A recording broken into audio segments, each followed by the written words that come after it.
ମୋ ସିନ୍ଦୁର ଅଧିକାରରେ ଆଦି ଆଉ ଲତାଶଙ୍କର ଫଟୋସୁଟ୍ ହେଉଥାଏ। ଆଉ ସେଇ ବାଟ ଦେଇ ମୁକ୍ତିକୁ ଫୁଲ ଝୁଡ଼ି ଧରି ଯାଉଥାନ୍ତି। ଆଉ ତାଙ୍କୁ କ୍ୟାମେରାମ୍ୟାନ୍ କହନ୍ତି ତାଙ୍କ ଉପରେ କିଛି ଫୁଲ ଛିଟ, ମୁଁ ତାଙ୍କର ଗୋଟେ ସଟ୍ ନେବି। ଆଉ ମୁକ୍ତି 2 ଜଣ ସାଙ୍ଗକୁ ଡାକିଥିଲେ ତାଙ୍କ ହଳଦୀ ଫଙ୍କସନ୍କୁ। ଆଉ ସେମାନେ 3 ଜଣ ମିଶି ବହୁତ ସାରା ଡ୍ୟାନ୍ସ କରନ୍ତି। ଆଦି ମଧ୍ୟ ଲତାଶା, ଆଦି, ମୁକ୍ତି 3 ଜଣ ମିଶି ବି ଡ୍ୟାନ୍ସ କରନ୍ତି।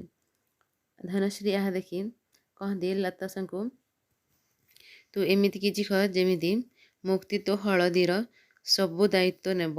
ଆଉ ଧନଶ୍ରୀ ମଧ୍ୟ କହନ୍ତି କି ମୁକ୍ତିକୁ, ତୁ ନିଜ ହାତରେ ତୁ ତୋ ସ୍ୱାମୀର ହଳଦୀ ବିଧି କର। ଆଉ ମୁକ୍ତି ମଧ୍ୟ ସେୟା କରନ୍ତି। ଲତାଶାଙ୍କ ପାଖକୁ ବି ଆସନ୍ତି। ଆଉ ଲତାଶା କହନ୍ତି, ଦେଖିଲୁ ତୋ ଗର୍ବକୁ ମୁଁ ଏଇଠି ହିଁ ଭାଙ୍ଗିଦେଲି। 2 ଜଣଙ୍କୁ ହଳଦୀ ଲଗେଇ ସିଏ ଯାଉଥିଲା ବେଳେ ଧନଶ୍ରୀ କହନ୍ତି କି ତୋ ନଜର ଲାଗିଯିବ, ତୁ ସେଇଠୁ ଜଲ୍ଦି ଯା।